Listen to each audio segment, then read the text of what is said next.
সবাইকে নমস্কার, আদাব, আসসালামু আলাইকুম। আশা করি সবাই ভালো আছেন। তো আমি আজকে আসছি হচ্ছে যে আপনার বোয়ালখালী উপজেলায়, এটা হচ্ছে দাসের দিঘির পার বৌদ্ধপাড়া। তো খুবই সুন্দর একটা পরিবেশ, নিস্তব্ধ এলাকা, পাখির কলকাকলি আর যে সুন্দর একটা বাতাস, পরিবেশ, গাছগাছালি সব মিলাই খুবই মনোরম, খুবই স্বর্গীয় একটা অনুভব।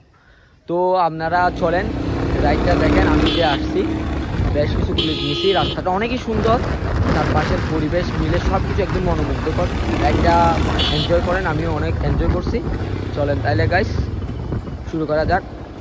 বাই, দেখেন তাহলে রাইডটা।